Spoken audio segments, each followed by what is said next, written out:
کہ میں نے اگر روزہ نہیں توڑا تو میں بے ہوش ہو جاؤں گا یا خدا نخواستہ مر جاؤں گا یا میرے شوگر لیول ڈاؤن ہوگا جس سے کوئی بھی بیماری ہونے کا خطرہ ہے، تو جب اس کا یہ خیال ہو اور غالب گمان ہو کہ ایسا ہو جائے گا تو ایسی کنڈیشن میں اسلام اس کو روزہ توڑنے کی اجازت دیتا ہے۔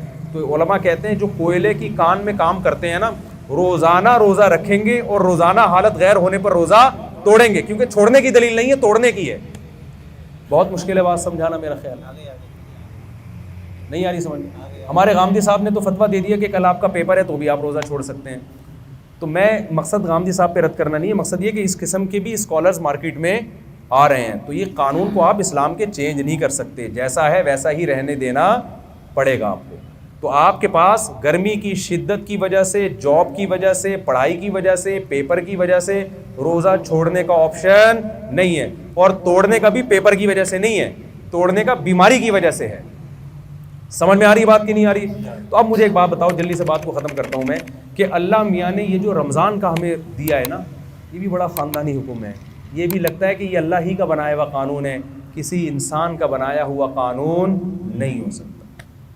ایک دور تک ہم سنتے رہے، میں بچپن میں ڈاکٹروں سے سنا کرتا تھا کہ ہمیں ہر تھوڑی تھوڑی دیر میں نہ کچھ کھانا چاہیے، ایک دم پیٹ بھر کے نہیں کھانا چاہیے۔ مجھے شروع سے یہ بات میری کھوپڑی میں نہیں آتی تھی، یہ نیچر کے خلاف ہے۔ ایک ڈاکٹر صاحب کے پاس گئے، میرا پیٹ خراب ہے، انہوں نے کہا، ڈاکٹر صاحب نے کہا کہ دیکھیں تھوڑا سا کھائیں 2 ہونے والے، پھر آدھے گھنٹے بعد پھر تھوڑا سا کھائیں 2 یا 3 جتنے افورڈ کر سکیں، پھر تھوڑا کھائیں۔ میں نے کہا ڈاکٹر صاحب ہماری بکری کو تو میں نے اس اسٹائل میں دیکھا ہے، کبھی کسی انسان کو میں نے اس طرح کھاتا ہوا نہیں دیکھا۔ اگر یہ نیچرل ہوتا تو سب سے پہلے محمد صلی اللہ علیہ وسلم کا طریقہ ہوتا، جو اللہ کے پیغمبر تھے۔ آپ کا کوئی کام نیچر کے خلاف نہیں تھا۔ وہاں تو 2 کھانے ملتے، ناشتہ بھی نہیں ملتا ہمیں، بک رہتا ہوں عشیہ۔ آپ صلی اللہ علیہ وسلم دوپہر سے پہلے کھایا کرتے تھے صحابہ کے دور میں، اور مغرب کے بعد کھایا کرتے تھے۔ یہ 2 ٹائم تھے کھانے کے۔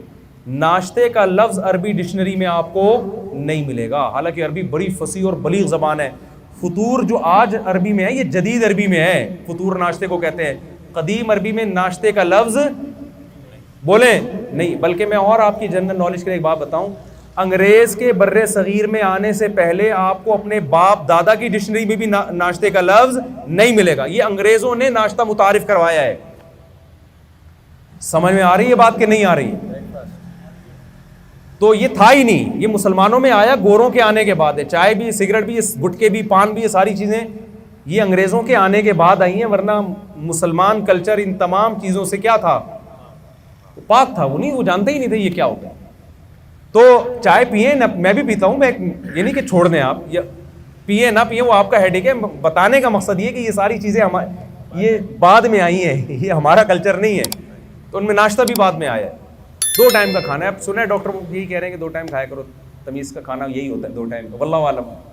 یہ ڈاکٹروں کی فیلڈ ہے کہ ڈاکٹر صاحب سے ہی پوچھیں آپ۔ تو اب آپ کو پتہ ہے مسلم فاسٹنگ کے نام پہ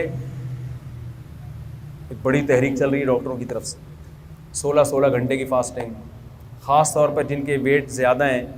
زیادہ تر تو کے ویٹ کیا ہیں؟ زیادہ ہی ہے نا میرا خیال ہے۔ میں نے بہت کم لوگ دیکھے کولیسٹرول کی کمی ہو جن میں، ایسے بہت دیکھیں۔ اچھا آپ جتنے لوگ مر رہے ہیں، مجھے ایک بات بتاؤ، کوئی ڈاکٹر صاحب بیٹھے ہیں تو ان سے پوچھیے گا کوئی ایک بندہ دکھائیں ہسپتال میں جو خوراک کی کمی سے مر رہا ہو؟ کوئی ہے ایسا بندہ؟ کتنی مہنگائی ہو جائے، کتنی غربت ہو جائے، ڈالر کتنا ہی اوپر چلا جائے، پھر بھی بھوک سے مرنے والوں کا ریشو ہمارے سوسائٹی میں کم ہے، کھا کے مرنے والوں کا ریشو بہت زیادہ۔ تو ہمیں جو حکم دیا ہے نا، اس میں روحانی قوت بعد میں ہے، ہمارے جسم اور باڈی کا فائدہ پہلے۔ علماء ایک زبردست بات کہتے ہیں کہ مال کی زکوٰۃ پیسہ ہے، باڈی کی زکوٰۃ کیا ہے؟ بولیں، روزہ۔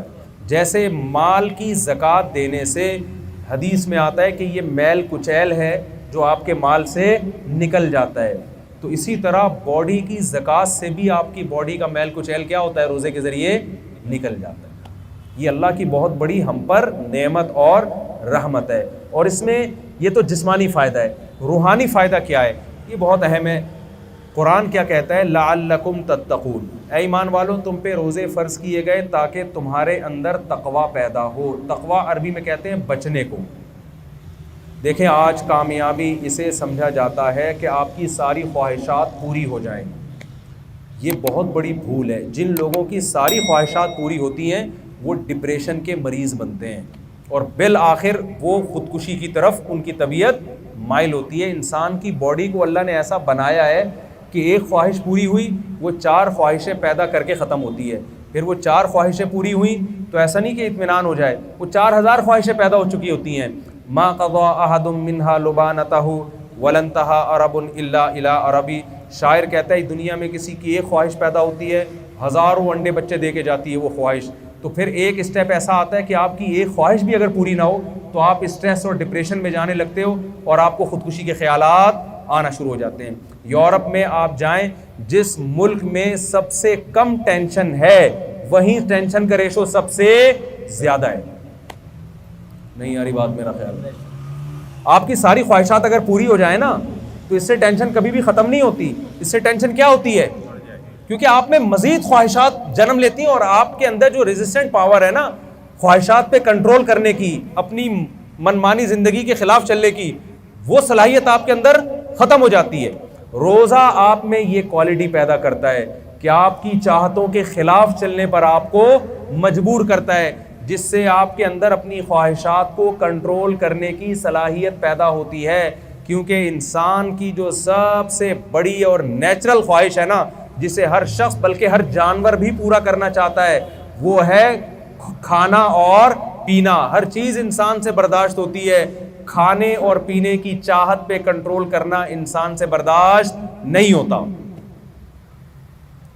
سمجھ میں آ رہی بات کی؟ تو اسلام نے 1 مہینے کے لیے کیا کہہ دیا, جو آپ کی سب سے مرغوب چیز تھی نا کھانا اور پینا, اسی پہ پابندی لگا دی. تبھی آپ دیکھیں روزے میں کتنا عجیب سا ہوتا ہے انسان. صبح آفس جانے کا دل نہیں کر رہا کیونکہ وہ جو چائے پی کے جانے کی عادت تھی وہ چائے کیا ہو گئی, اور ٹائم کیسا رکھا ہے کھانے پینے کا, ایسا ٹائم کھانے کا رکھا ہے کہ دنیا میں کوئی بھی اس ٹائم پہ نہیں کھاتا. یعنی اللہ میاں نے اجازت دے بھی دی نا کھانے کی, تو ایک سحری کے ٹائم پہ کھاؤ.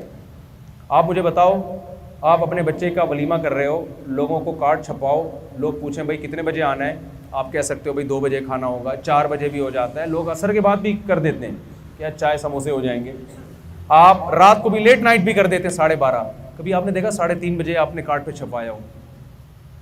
یہ ہمارے بچے کی شادی ہے, ولیمہ ہے, اور ٹائم کیا ہے صبح, تو آپ کہو گے بھائی آپ کھاؤ, آپ کا بچہ کھائے, ہم اپنے گھر میں عزت کے ساتھ سو رہے.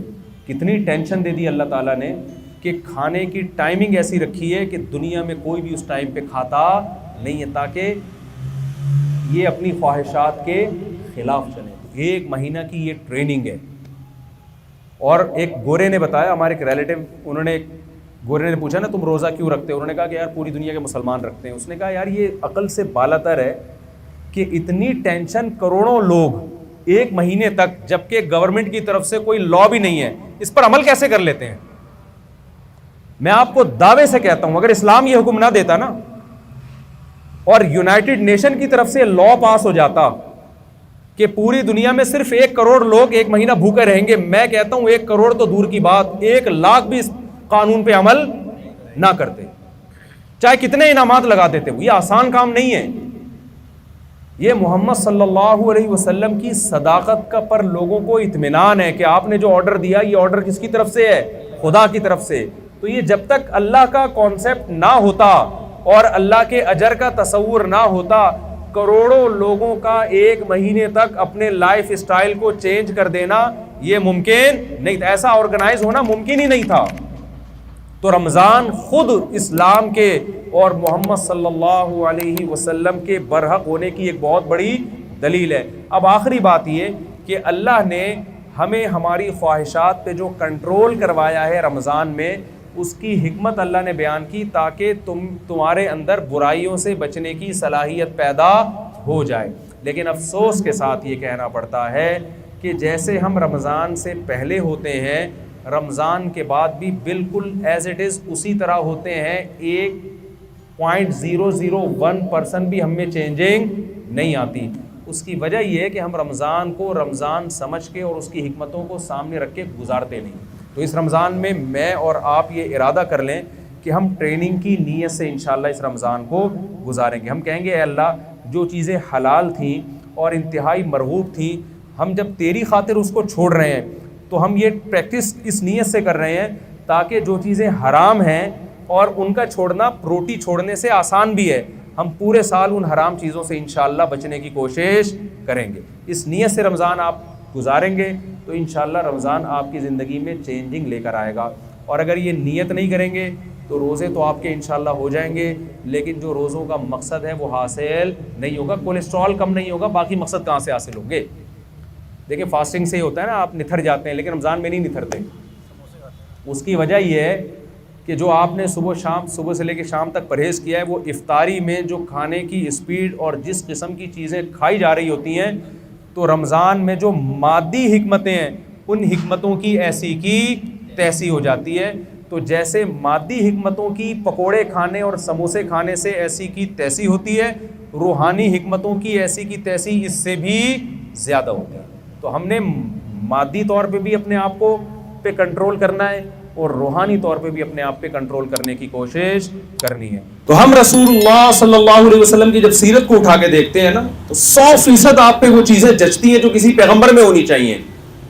اور آپ کے علاوہ دنیا میں کوئی شخصیت ایسی نہیں گزری جس نے یہ دعویٰ کیا ہو کہ میرے پاس اللہ کا پیغام ہے, تو اس میں یہ تینوں چیزیں پائی جائیں. اس کا لائف اسٹائل, اس کے پاس پیغام بھی ہو اور پیغام بھی ایسا ہو جس سے لگے کہ یہ پیغام خدا ہی کا پیغام ہو سکتا ہے, خدا کے علاوہ کسی اور کا پیغام نہیں ہو سکتا.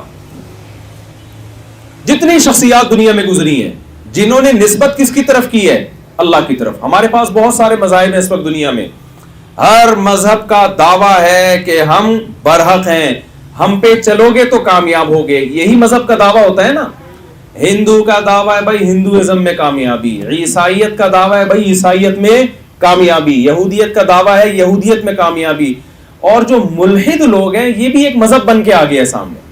جو ایتھیسٹ ہیں, اگرچہ ایتھیزم کوئی مذہب نہیں ہے, مذہب کا انکار ہے, لیکن وہ انکار بھی تو ایک مذہب ہی ہے نا بھائی. ان کے بھی تو کچھ نظریات ہوتے ہیں, کچھ لاز ہوتے ہیں, کچھ اصول ہوتے ہیں, ان اصولوں پہ وہ چلاتے ہیں آپ کو.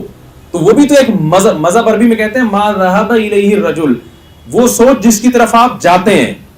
تو ایتھیسٹ کی بھی ایک سوچ ہوتی ہے, ایک اس کا ایک کانسیپٹ ہوتا ہے. مثال کے طور پر وہ کہتے ہیں انسانیت سب سے پہلے ہے بس, تو ایک مذہب ہی ہو گیا نا یہ. میرا خیال ہے شاید میں ٹی وی میں آ رہا ہوں, میں سمجھا پا رہا ہوں اپنی بات.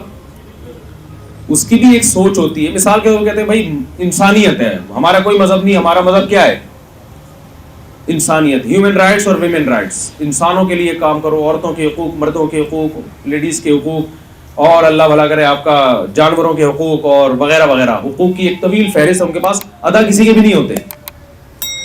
ادا کیا ہے, کیونکہ جب آپ نے ہیومن رائٹس کا ایک مبہم نعرہ لگایا ہے نا, تو ہیومن کی آپ ایک پوزیشن تو واضح کریں کہ بھائی وہ ہیومن آپ کا ابا ہے یا بھائی ہے یا بیٹا ہے یا پوتا ہے, نواسا ہے, کیا ہے وہ.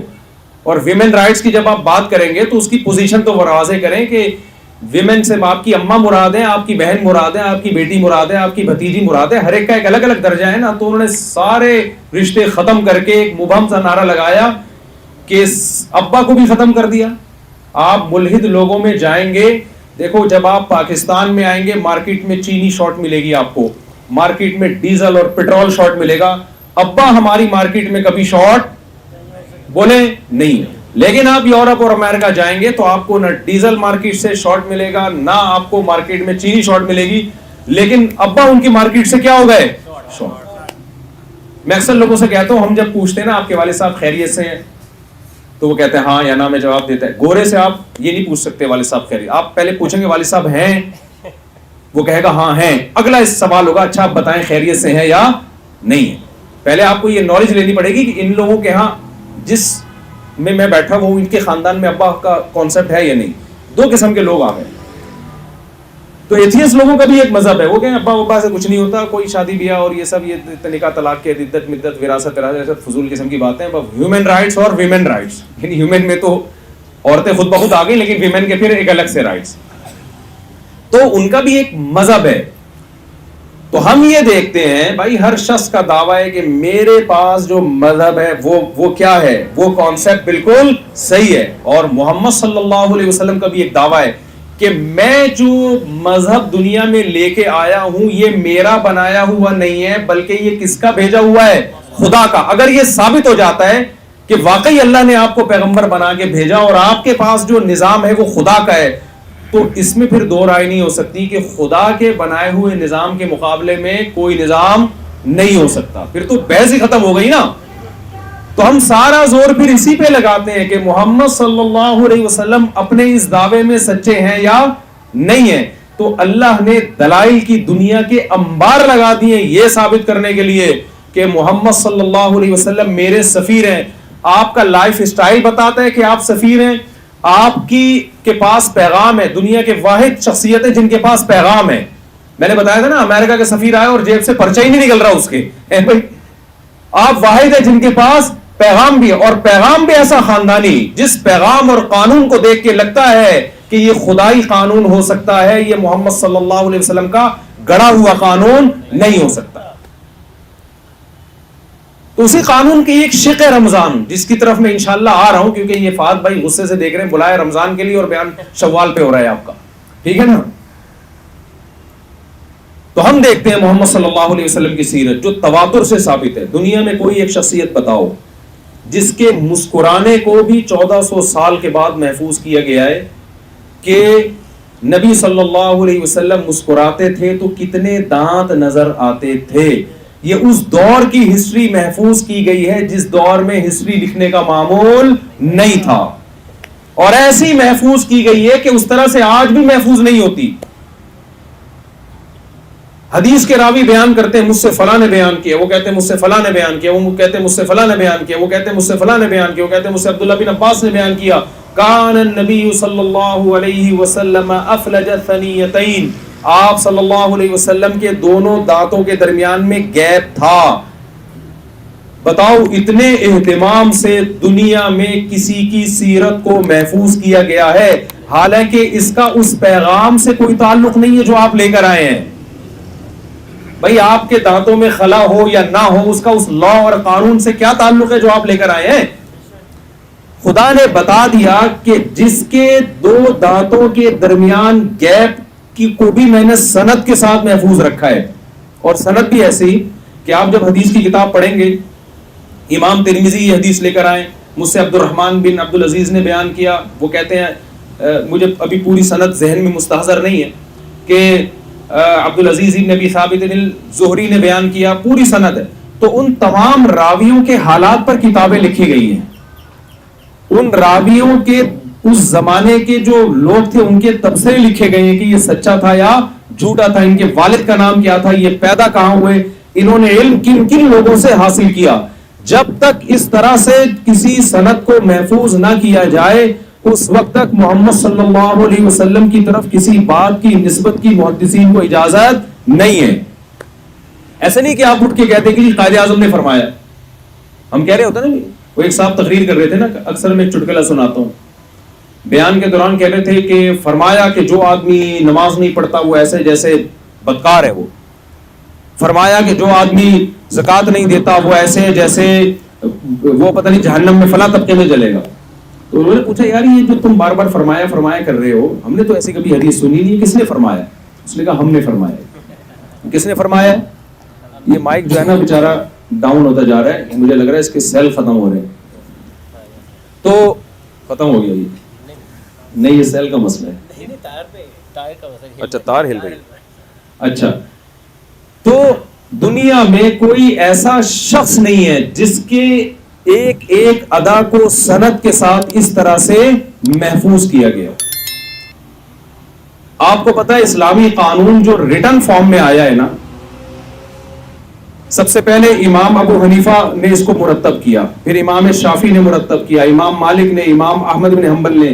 یہ تابعین اور تبع تابعین کے دور کے لوگ تھے. آج سے 1300 سال پہلے اس وقت دنیا میں کہیں بھی قانون ریٹن فارم میں لانے کا رواج نہیں تھا. کامیابی کے ساتھ اس نے کئی صدیاں گزار دیں, اور آج بھی دنیا کی آنکھوں میں آنکھیں ڈال کے وہ یہ کہہ رہا ہے کہ میرے جیسا لا اور قانون دنیا میں کسی کے پاس نہیں ہے. یقین نہ آئے تو آپ یورپ اور امریکہ کے قوانین کو دیکھ لیں آپ جا کے, کس طرح انسانیت کو تباہی بربادی کے دہانے پہ لا کے کھڑا کر دیا ان لوگوں نے.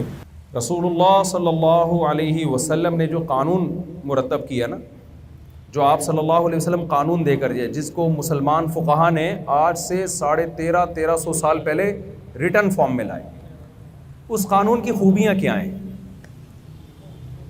آج اس قانون کو ہم کمپیئر کرتے ہیں نا, ہمارے پاس دو ہی دنیا میں لا چل رہے ہیں. ایک سیکولرزم جو بڑی کامیابی کے ساتھ کہا جاتا ہے کہ چل رہا ہے, حالانکہ وہ تباہی بربادی کی طرف جا رہا ہے. دوسرا ہے اسلام. اس قانون کی آپ خوبی دیکھیں جو 1350-1400 سال پہلے پیش کیا جا رہا ہے. جو پیش کرنے والے ہیں ان کے ہاتھ نے, قرآن کہتا ہے, کبھی الف کی لکیر بھی نہیں کھینچی. نہ لکھنا جانتے ہیں اور نہ پڑھنا جانتے ہیں. ضابطہ پیش کیا جا رہا ہے, جی آپ نے لائف کیسے گزارنی ہے. اس میں سب سے پہلا حکم جو دیا جا رہا ہے وہ ہے صفائی اور طہارت. میں سمجھا پا رہا ہوں اپنی بات؟ کیا حکم دیا جا رہا ہے؟ صفائی اور طہارت. یا ایھا المدثر, پہلے تو علم کی فضیلت بیان کی جا رہی ہے نا, اقرأ بسم ربک الذی خلق. تو ظاہر ہے علم کی فضیلت ہوگی تو آگے نالج ہوگی. اس علم کی فضیلت کے بعد جو سب سے پہلا آرڈر دیا جا رہا ہے وہ کیا ہے؟ وَثِيَابَكَ فَطَهِّرْ, اپنے کپڑوں کو کیا رکھیے؟ پاک رکھیے. کپڑوں کو پاک رکھنے کا مطلب, جب کپڑوں کو پاک رکھنا ہے تو جسم کو بطریق اولا پاک رکھنا ہے. ظاہر ہے جسم کی ویلیو تو زیادہ ہے نا. دوسری بات, حکم جو دیا جا رہا ہے وہ طہارت کا. آپ کو پتہ ہے طہارت اور نظافت یہ دونوں الگ الگ چیزیں ہیں.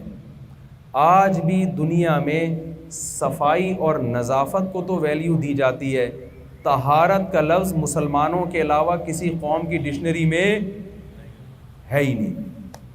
سمجھ میں آ رہی ہے بات کہ نہیں آ رہی؟ اس میں حکم یہ دیا جا رہا ہے کہ آپ نے دن میں 15 مرتبہ اپنے چہرے کو دھونا ہے. آپ نے دن میں 15 مرتبہ اپنی ناک میں پانی ڈال کے صاف کرنا ہے. آپ نے دن میں 15 مرتبہ کلی کرنی ہے. دن میں 15 مرتبہ مسواک کرنی ہے. ایک دفعہ میں 3 دفعہ ہوتا ہے نا, 3 دفعہ ایک وضو میں.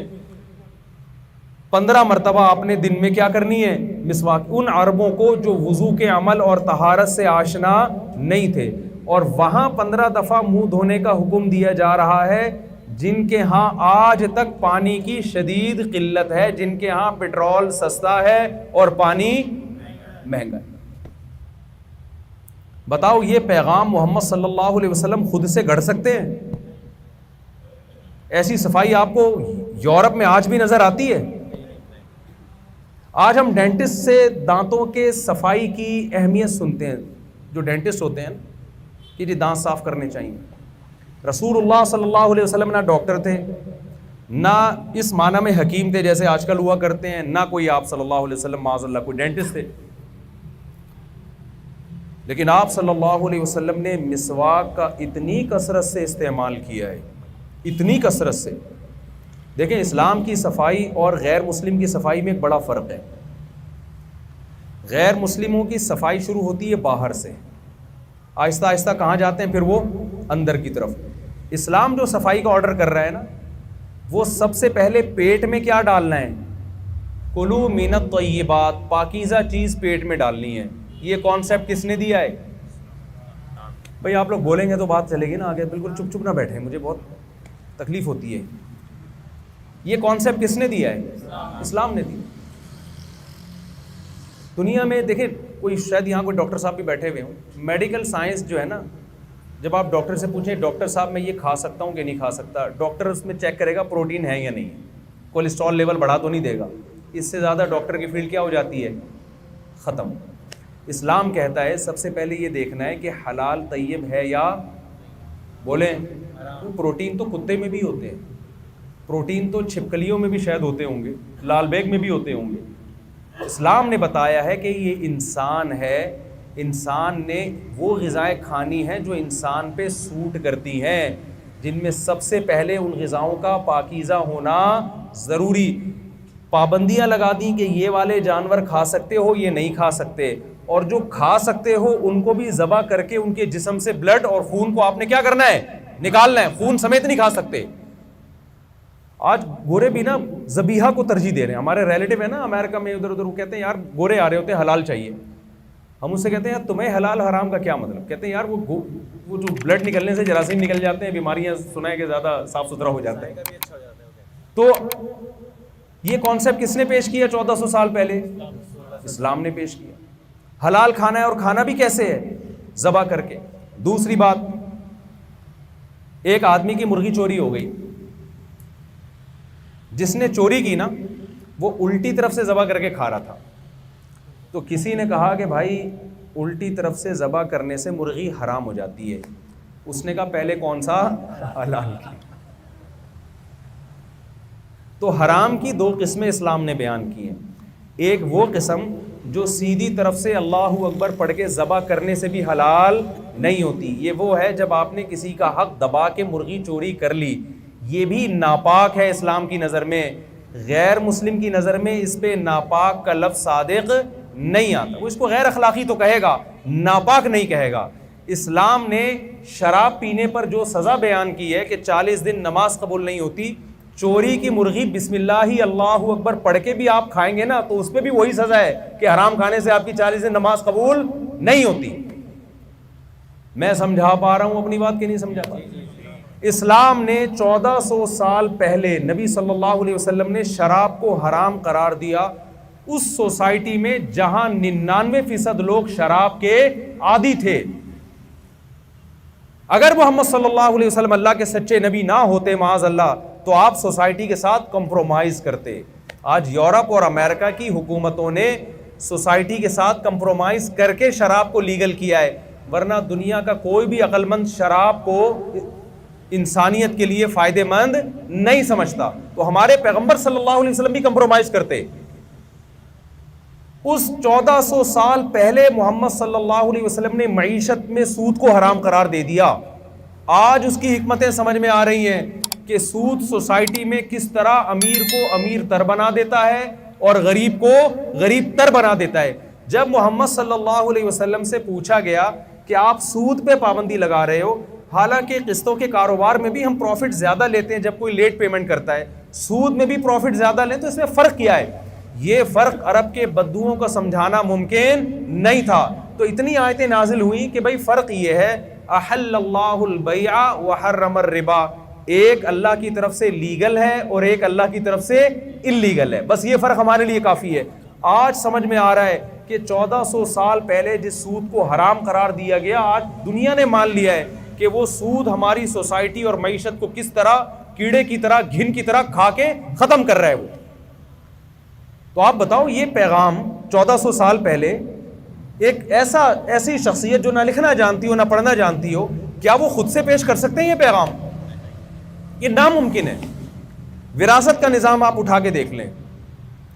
اسلام نے جو وراثت کا نظام پیش کیا, آج بھی دنیا کے سارے ماہرین مل کے ایسا نظام پیش بولیں نہیں کر سکتے.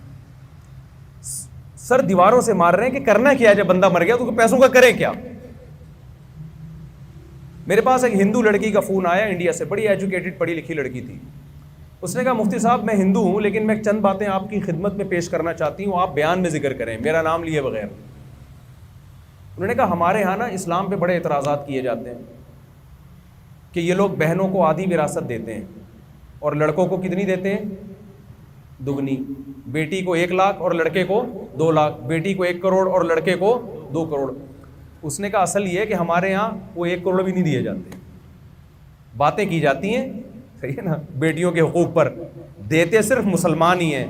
ہمارے ہاں وہ آدھی وراثت بھی بیٹیوں کو نہیں ملتی. میرے نا کان کھڑے ہو گئے یہ سن کے. میں نے کہا بات ان کے شاید کلچر میں ایسا نہیں ہوتا ہوگا, لیکن آپ جب لا پڑھیں تو اس لا میں نہ بیٹے کا حصہ ہے اور نہ بیٹی کا حصہ. سمجھ میں نہیں آ رہی میرا خیال ہے بات. یعنی گورے کے لا میں آج بھی نہ بیٹے کا ہے نہ بیٹی کا. اعتراض یہ ہوتا ہے کہ بیٹی کو آدھا دے رہے ہو, بیٹے کو دگنا دے رہے ہو. آدھا دے تو رہے ہیں نا اس کو, آپ تو آدھا بھی نہیں دے رہے. مرنے کے بعد سارا بینک کھا جاتا ہے, حکومت لے لیتی ہے. وہ جو آپ کا بلڈ تھا, جو آپ کے جسم سے جس کو اللہ نے پیدا کیا, اس کا آپ کی وراثت میں مرنے کے بعد کوئی حصہ نہیں ہے. اور اسلام کا احسان دیکھیں آپ, اس دور میں بیٹی کو آدھا دے رہا ہے جس دور میں بیٹیوں کو غیرت کے نام پہ زندہ دفن کر دیا جاتا تھا، اس وقت اتنا پروٹوکول دے رہا ہے کہ مرنے کے بعد اگر آپ نے 3 کروڑ روپے چھوڑے ہیں تو 1 کروڑ بیٹی کو ملے گا اور 2 کروڑ بیٹے کو ملے گا. اور کمال کی بات یہ ہے کہ بیٹی کو 1 کروڑ دینے کے بعد مالی ذمہ داریاں اس پہ 0 ڈالی جا رہی ہیں، اور بیٹے کو 2 کروڑ دینے کے بعد خرچہ اس پہ 4 کروڑ کا ڈالا جا رہا ہے. بہت مشکل ہے بھائی بات سمجھانا، پولیس کو بلوانا پڑے گا میرا خیال ہے. دیکھیں مجھے ایک بات بتائیں، اللہ نہ کرے آپ کا انتقال ہو گیا، ہوگا تو ہم سب کا میرا خیال ہے، آپ نے 3 کروڑ چھوڑے، جو مہنگائی چل رہی ہے مجھے نہیں لگ رہا کہ چھوڑیں گے، لیکن بہرحال ہم فرض کر لیتے ہیں کہ ہم نے 3 کروڑ. میں کہتا ہوں سب سے خوش قسمت وہ ہے جو ڈیزل اور پیٹرول کی 2-3 بوتلیں چھوڑ کے جائے گا، وہ سب سے خوش قسمت ہوگا. یا 2-4 ڈالر چھوڑ کے چلا جائے، وہ جس اسپیڈ سے ڈالر اوپر جا رہا ہے نا. اب آپ نے کیا کیا، آپ کی بیٹی کو 1 کروڑ ملا اور بیٹے کو کتنا مل گیا؟ 2 کروڑ. غیر مسلم کہیں گے یار یہ عورت پہ ظلم ہے. بچی کے جب نکاح کا پیغام آئے گا تو باپ کے ذمے اسلام نے بیٹی یا باپ کے ذمے نکاح کا 1 روپے بھی نہ بارات کا کھانا ہے، حتیٰ کہ نکاح کے چھوارے بھی کس کے ذمے ڈالے ہیں؟ بولیں لڑکے. تو لڑکے کے ذمے سارا نکاح کا خرچہ، مہر سمیت، ولیمے سمیت. جس کو 2 کروڑ ملے تھے نا، جو آپ کے بیٹے کو 2 کروڑ ملتے، اس کی شادی ہو رہی ہے، تو سارا خرچہ نکاح کا کس کے ذمہ ڈال دیا؟ 2 کروڑ، جس کو 2 ملے. اور جب بیٹی کے لیے رشتہ آیا تو جس نے بھیجا ہے سارا خرچہ کس کے کندھوں پہ ڈال دیا؟ اس کے ذمہ. وہ بچی 1 کروڑ لے کے سسرال گئی، وہاں سارا فرنیچر، سارا نان نفقہ کس کے پیسوں سے آئے گا؟ وہ جس کو ابا کی طرف سے 2 کروڑ ملے ہیں. سمجھ میں نہیں آ رہی بات؟ پھر نان نفقہ، گیس بجلی کا بل، پھر بچوں کی ولادت کا خرچہ، پھر بچوں کی اسکولوں کی فیسیں، پھر بچوں کی تعلیم، یہ سارا خرچہ اس کے ذمے، جس کو کتنے ملے تھے؟ 2 کروڑ. تو اسلام، اور جو بیٹی ہے نا اس کا 1 کروڑ وہ مکمل آزاد ہے اس میں. یہاں تک اسلام نے بیان کیا ہے کہ عورت کروڑ پتی ہو اور شوہر غریب ہو، پھر بھی بیوی کا اور بچوں کا نان نفقہ کس کے ذمے ہے؟ شوہر کے ذمے. تو 1 کروڑ دے کے بچا لیے، اور اس کے 2 کروڑ دے کے خرچہ کتنا ڈال دیا؟ 4 کروڑ کا خرچہ ڈال دیا اسلام نے اس کے اوپر. تو آپ، اور پھر مہر کا الگ سے جو عورت کو وہ پتہ نہیں 50 لاکھ ملتا ہے، 5,000 ملتا ہے، 10,000، وہ ایک الگ چیز ہے. تو یہ قانون کون، یہ عورت کے تحفظ کی کون بات کر رہا ہے؟ جب عورت کے حقوق پہ تنظیمیں نہیں بنی تھی. تو ہم محمد صلی اللہ علیہ وسلم کی شخصیت کو دیکھتے ہیں کہ آپ کے پاس جو پیغام، جو پرچہ نکلا ہے نا، جس میں دعویٰ کیا کہ یہ میرا پیغام نہیں ہے، کس کا پیغام ہے؟ خدا کا. ایک تو پرچہ نکلا ہے، باقیوں کے پاس سے تو پیپر ہی نہیں نکلا ہے، ہی نہیں کچھ. اور جن کے پاس سے نکلا ہے تو اس میں ایسی چیزیں لکھی ہوئی ہیں کہ وہ خدا کا پیغام نہیں ہو سکتا. آپ عیسائیت کے پاس جائیں، کوئی لا ہی نہیں ہے ان کے پاس. آپ ہندو کے پاس جائیں، کوئی قانون ان کے پاس ہے ہی نہیں، ہوائی باتیں ہیں. پیغام صرف اور صرف کس کے پاس ہے؟ اسلام کے پاس ہے. تو انہی پیغاموں میں سے ایک پیغام یہ ہے کہ اسلام نے خلاصہ جو بیان کیا گیا ہے نا کہ النصح للہ وللمسلمین، للہ ولرسولہ ولعامۃ المؤمنین، او کما قال صلی اللہ علیہ وسلم، کہ اللہ کا حق ادا کرنا ہے اور مخلوق کا حق ادا کرنا ہے. ان 2 قسم کے حقوق کا نام کیا ہے؟ اسلام. تو ان 2 کے حقوق کو اسلام ان کی تاکید بھی کرتا ہے اور ان کو ایکسپلین بھی کرتا ہے. اسلام کے علاوہ اللہ کے حقوق کا تو کوئی کانسیپٹ ہی نہیں ہے کسی کے پاس، اور جو کانسیپٹ ہے وہ اتنا بھیانک، اتنا ڈراؤنا ہے کہ وہ لگتا نہیں ہے کہ اللہ کے ایسے حقوق ہو سکتے ہیں یا اللہ ان باتوں پہ خوش ہو سکتا ہے. اور مخلوق کے حقوق کا بھی کوئی کانسیپٹ اسلام کے علاوہ کسی اور کے پاس نہیں. اللہ کے حق کی میں بعد میں بات کرتا ہوں کیونکہ اس کا رمضان سے تعلق ہے، تاکہ میں اپنے ٹاپک پر آؤں. پہلے میں مخلوق کے حقوق کی بات کرتا ہوں. مخلوق کے حقوق کی اسلام کے علاوہ جو تحریکیں چلتی ہیں نا، ان میں مخلوق کے حقوق کیا ہیں؟ بھائی جتنے بھی انسان ہیں نا، سب کیا ہیں؟ برابر. یہیں سے ایک دھاندلی کیا ہو گئی ہے؟ بولو، نہیں آ رہی بات میرا خیال. یہیں سے کیا ہو گئی؟ آپ نے مشاہدے کے خلاف ایک نظریہ فرض کر لیا. وہ ایک چٹکلا ہے کہ وہ ایک جو ہے نا، وہ چیلا اور گرو پہلے زمانے میں ہوا کرتے تھے نا. ایک گرو ہوتا تھا جو ان کا چیلا، اور ایک چمچا ہوتا تھا جو گرو کا چمچا. یہ دونوں کسی ملک میں گئے, پتہ چلا کہ جی وہاں سب برابر ہے, سب کے حقوق کیا ہیں, سیم. تو گرو نے کہا چل چیلے اس ملک میں چل کے رہتے ہیں جہاں ایکویلٹی کی بیس پہ سب کے رائٹس کیا ہیں, برابر, سارے ایک جیسے, وہاں بڑا امن ہوگا, سکون ہوگا, کوئی بڑا چھوٹا نہیں ہے. تو چیلے نے کہا حضور یہ کیسے ہو سکتا ہے, یہ خدا کا بنایا ہوا نظام ہے, کسی کا مرتبہ زیادہ کسی کا مرتبہ کم, تو سارے ایک جیسے کیسے ہو سکتے ہیں, تو یہ صحیح کنٹری نہیں ہے. اس نے کہا نہیں بڑا اچھا کنٹری ہے, چلتے ہیں. تو جب یہ اس ملک میں گیا نا تو پتہ چلا جی کسی مجرم کو پھانسی دی جا رہی ہے. اب یہ لوگ گئے پھانسی کا منظر دیکھنے کے لیے, تو وہ جو مجرم تھا اس کی گردن بہت موٹی تھی, جیسے ہمارے وہ ایک ہیں ان کی گردن اتنی موٹی ہے کہ پھانسی دی نہیں جا رہی ان کو, تو اس وجہ سے وہ ہر دفعہ بری ہو جاتے ہیں. اب کون ہے میں زیادہ نہیں ڈیٹیل میں جاؤں گا. ایک بڑے بزرگ ہیں, کئی دفعہ ان کو پھانسی کا فیصلہ سنایا گیا, لیکن پھانسی دینے سے پہلے وہ فیصلہ اس لیے واپس لیا گیا, جہاں تک میرا ایک تجزیہ ہے کہ وہ گردن پھندے کے حساب سے, یعنی اتنی بڑی گردن ہے کہ ابھی تک ایسا پھندا انہوں نے ایجاد ہی نہیں کیا. تو جب اس کو پھانسی پہ لے کے کسی کو لے کے گئے تو اس کی گردن موٹی تھی, پھندا کیا تھا, چھوٹا تھا. وہاں بحث ہو گئی یار یہ تو پھندے پہ آ ہی نہیں رہا. تو انہوں نے کہا بادشاہ سے پوچھا, بادشاہ نے کہا دیکھو ہمارے یہاں سب برابر ہیں, یہ نہیں آ رہا نا تو جو آ رہا ہے اس کو لٹکا دو. سب کے حقوق کیا ہیں, بھائی ضروری تھوڑی ہے کہ مجرم کو سزا دی جائے. اگر مجرم کی گردن نہیں آ رہی تو پھانسی تو دینی ہے, تو جس کی آ رہی ہے اس کو لٹکا دو. تو گرو کی آ رہی تھی, گرو کی گردن آ رہی تھی, اس کو پکڑ کے لے جانے لگے. وہ بھاگا اور توبہ کی بھائی آئندہ میں کبھی کسی ایسے کنٹری میں نہیں جاؤں گا جن میں سب کے حقوق کیا ہیں, برابر ہے. یہ تو خیر ایک چٹکلا تھا سمجھانے کے لیے کہ یہ نیچرل نہیں. انہوں نے مرد اور عورت کو برابر کر دیا. کیا کر دیا, مرد اور عورت کو سیم حقوق ہیں دونوں کے. اسلام نے دونوں کی دیکھا کہ بھئی یہ میڈیکلی سیم نہیں ہے تو حقیقت میں کیسے سیم ہو سکتے ہیں. اسلام نے قانون بنایا الرجال قوامون علی النساء, ہم نے مرد کو عورت پر فضیلت دی ہے. گھر کا سربراہ کون ہوگا, بولے بھائی, مرد ہوگا. عورت شوہر کے ماتحت اور تابع ہوگی, غلام اور لونڈی نہیں ہوگی, ماتحت اور تابع ہوگی. یہ بالکل ایک نیچر کے حساب سے تھا. اسلام نے بتایا کہ سب کے حقوق برابر نہیں ہیں. سب سے پہلے کس کا حق ہے بھائی مخلوق میں, تمہارے پیرنٹس, تمہارے ماں باپ.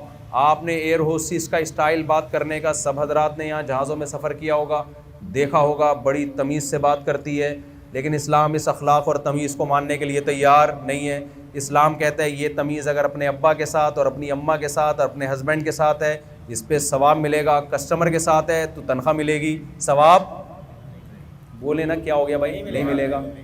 یہ کون بیان کرتا ہے, یہ گورا بتا سکتا ہے یہ باتیں؟ یہ محمد صلی اللہ علیہ وسلم نے بتائی ہیں کہ تمہارے اخلاق کا سب سے پہلے حقدار تمہارے گھر والے ہیں, جو ریلیشن ہے. کمال کی بات یہ کہ ریلیشن کے حقوق تو بعد کی بات ہے, ریلیشن ہی ختم ہو گئے. ریلیشن وجود میں آتے ہیں نکاح سے, اس سوسائٹی میں نکاح کیا ہو گیا, ختم.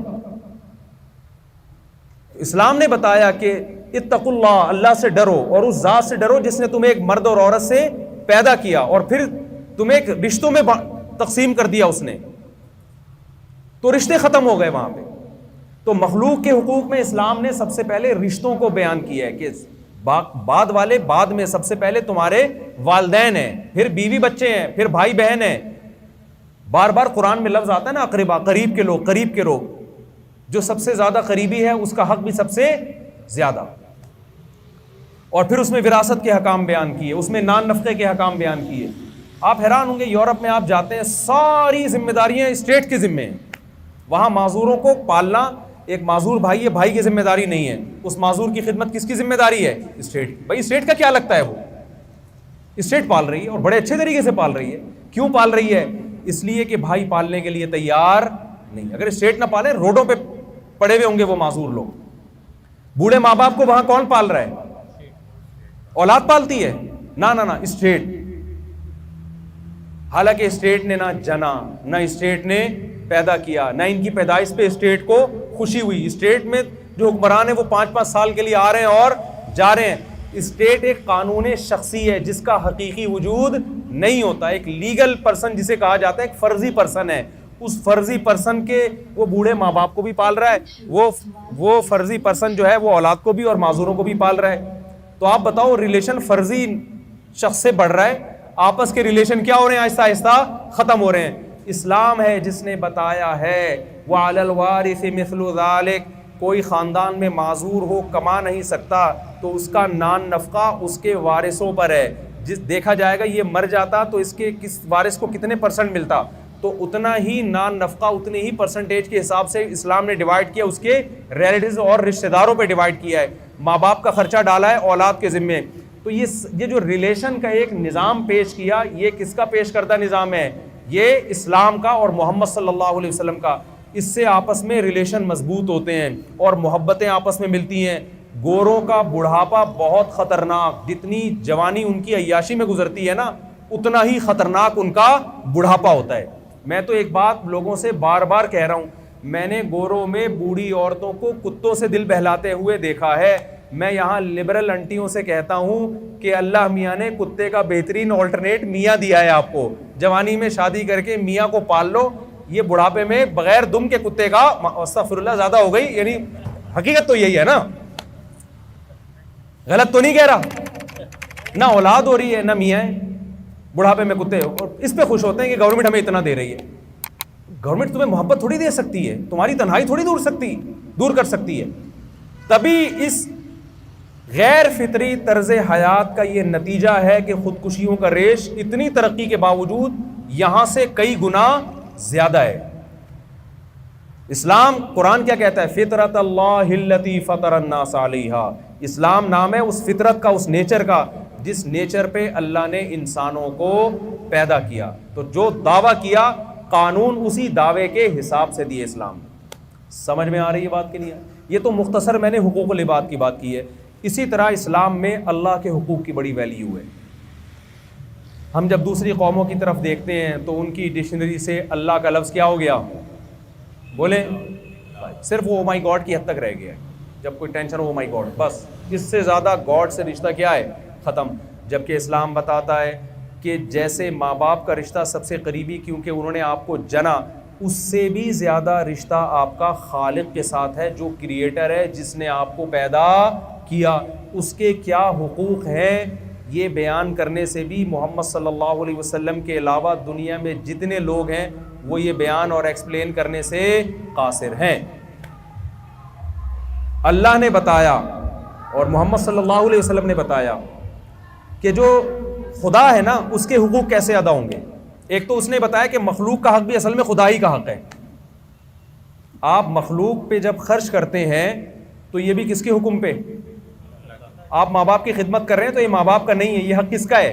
اللہ کا ہے، گاڈ کی وجہ سے کر رہے ہیں آپ. سورہ دہر میں آپ دیکھیں نا، انما نطعمکم لوجہ اللہ لا نرید منکم جزاء ولا شکورا. قرآن کہتا ہے ہمارے نیک بندے جب غریبوں کو کھلاتے ہیں تو کھلاتے ہوئے کہتے ہیں کہ ہم تمہیں خدا کے لیے کھلا رہے ہیں، تمہارے لیے نہیں کھلا رہے. جب ہم تمہیں تمہارے لیے کھلا ہی نہیں رہے ہیں تو ہمیں نہ تم سے اس کا بدلہ چاہیے اور نہ شکریہ چاہیے. ہمیں یہ لفظ بھی ہمیں اچھا نہیں لگتا. ہمیں بدلہ کس سے چاہیے؟ خدا سے. غیر مسلم جب مخلوق کو کھلائے گا خدا کے لیے نہیں، وہ ہیومن رائٹس کا خیال کرتے ہوئے کہ میں انسان ہوں، انسانوں کا انسانوں سے رشتہ ہوتا ہے، اس رشتے کی لاج میں کھلائے گا. جبکہ مسلمان جب انسانوں کو کھلائے گا تو یہ کس کے آرڈر پہ؟ یہ خالق کے حق کو پورا کرنے کے لیے کھلائے گا. لہذا اس کے لیے اس کو دکھانے کی بھی ضرورت نہیں ہے، اس کو ریٹرن میں شکریہ بھی نہیں چاہیے. آپ دیکھ لیں نا، لوگ ایک بہت اشکال کرتے ہیں کہ پاکستان میں لوگ ٹیکس نہیں ادا کرتے، زکاتیں دبا کے ادا کر رہے ہیں، غریبوں پہ جو خرچ کر رہے ہیں وہ ٹیکس سے کئی گنا زیادہ ہے. اس کی وجہ یہی ہے، ان کو پتہ ہی جو ہم زکوٰۃ یا صدقے دے رہے ہیں اللہ کو دے رہے ہیں، وہاں سے مل جائے گا ہمیں. حکومت کو جو دیں گے اس پہ لوگوں کو اطمینان کہ پتہ نہیں کہاں جائے گا، کس کے پیٹ میں جائے گا. میں لاہور گیا اور انڈس ہاسپٹل آپ جا کے دیکھیں، ان کی کروڑوں اور بلکہ اربوں روپے کا بجٹ ہے.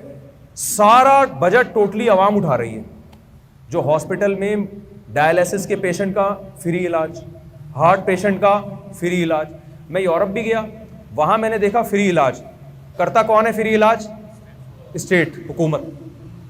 یہاں بھی ہم دیکھیں بہت سے اسپتال فری علاج، ایک بھی گورنمنٹ کا ایسا اسپتال نظر نہیں آیا جہاں ٹوٹلی علاج کیا ہو، فری. اور جو فری والے ہیں وہاں علاج سے زیادہ بیمار ہونے کا ریشو کیا ہے؟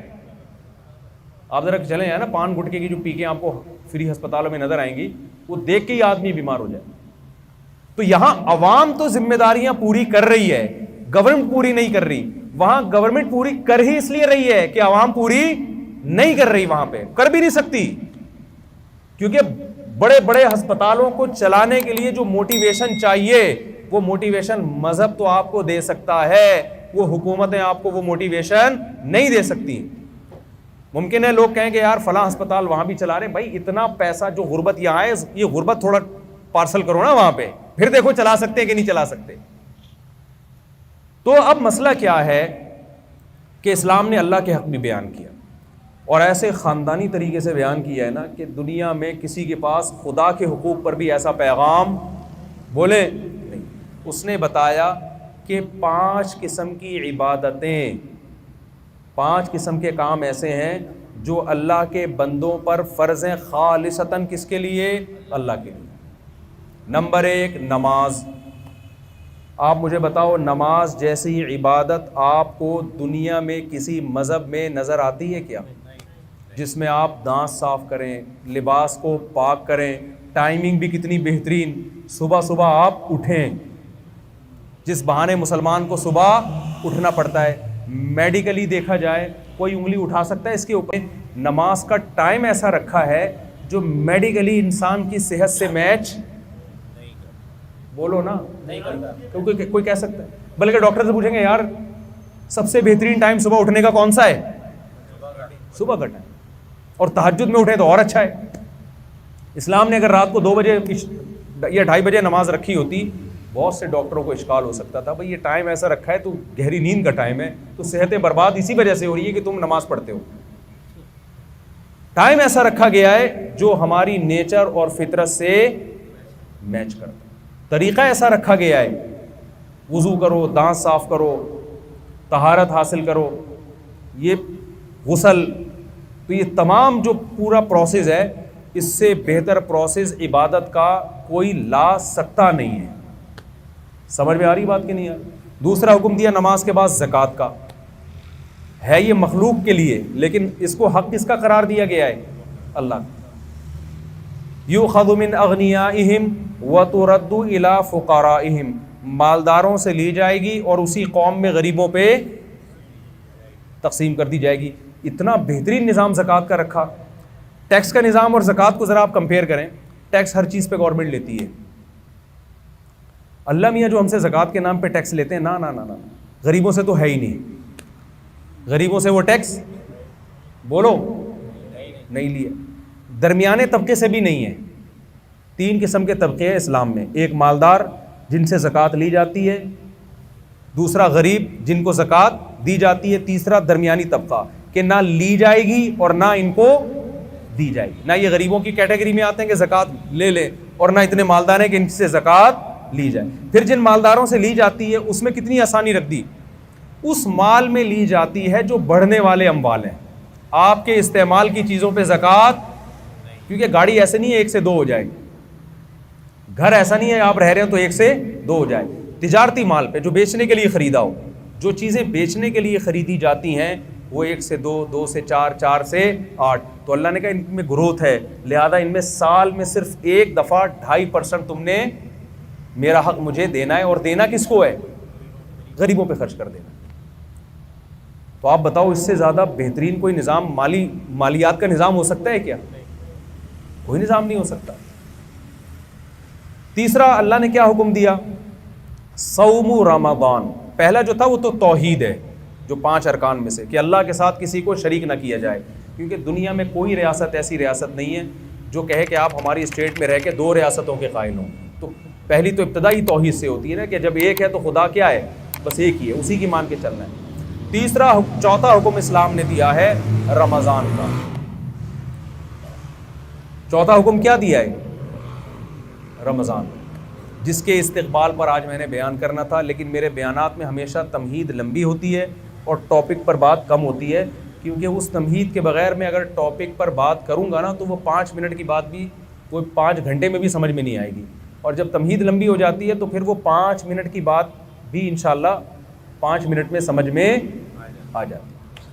تو انہی میں سے اللہ میاں نے ایک حکم یہ بھی دیا ہے کہ میرے جو مجھے مانتے ہیں اور یہ مانتے ہیں کہ اس کائنات کو میں چلا رہا ہوں، اس کائنات کا بنانے والا میں ہوں، تو یہ خالی پیلی کے دعوے میں قبول نہیں کروں گا، کچھ کر کے دکھانا پڑے گا جس سے پتہ چلے گا کہ واقعی تم مجھے مانتے ہو۔ آپ جب کسی سے محبت کا دعویٰ کریں تو فری پھوکٹ کے دعوے آج کل چلتے ہیں۔ آپ بیگم سے کہیں مجھے تم سے بہت زیادہ محبت ہے، بہت زیادہ بیگم، میں بس مفتی طارق مسعود کے اتنی دفعہ بیان سن چکا ہوں پھر بھی مجھے کبھی دوسری شادی کا خیال نہیں آیا کیونکہ مجھے تم سے بہت زیادہ محبت ہے۔ بار بار آپ یہ دعویٰ کرو، وہ کہے چلے جی آپ مجھے آج پیزا کھلا دیں، چلیں آج باہر ہوٹل پہ چلتے ہیں، آپ کہیں پیسے نہیں ہیں، یہ ٹینشن، ابھی ٹائم نہیں ہے میرے پاس۔ روزانہ یہ دعوے کرتے ہو لیکن اس دعوے کو ثابت کرنے کے لیے روکڑا آپ کی جیب سے کبھی بھی نہیں نکلتا، تو ایک دن غصے میں آ جائے گی نا کہ کچھ اور بول دیا کرو، یہ محبت کے دعوے یہی ہوگا نا، یہ دعوے شاوے نہ کیا کرو۔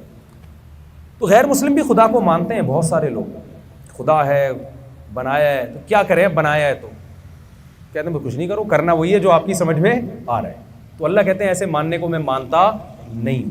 کوئی سوال ہو، بھائی 5 منٹ ہے، کسی کے پاس ذہن میں کوئی سوال ہو تو پوچھ سکتے ہیں۔